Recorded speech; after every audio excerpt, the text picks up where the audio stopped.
Monsieur le ministre d'État, ministre des Infrastructures et Travaux publics du gouvernement central, honorables députés nationaux, honorables députés provinciaux, monsieur le vice-gouverneur de la province du Sud Kivu, cher papa, chère maman, très chers frères et sœurs, bonjour.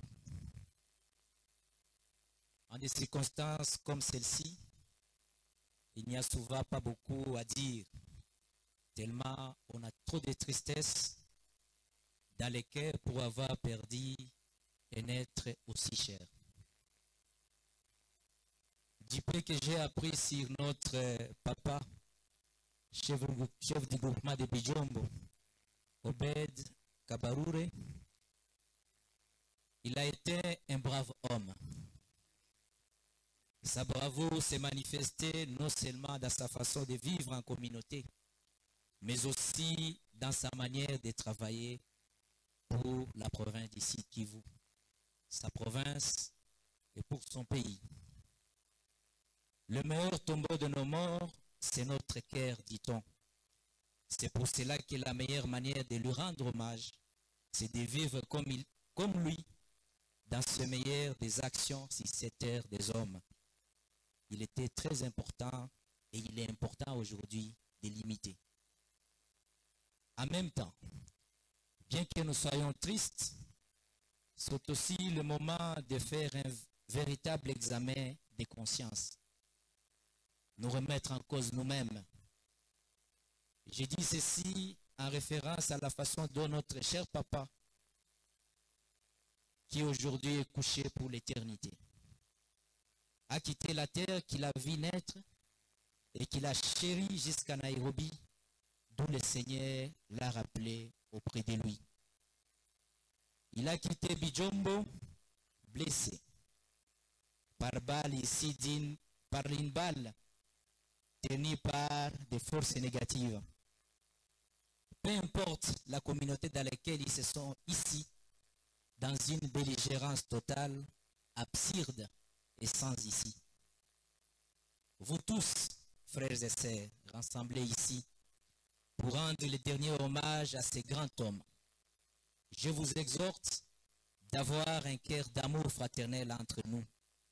Je n'ai cessé de le dire, c'est le vivre ensemble et la cohabitation pacifique qui va nous apporter la paix dans la province du Sud Kivu.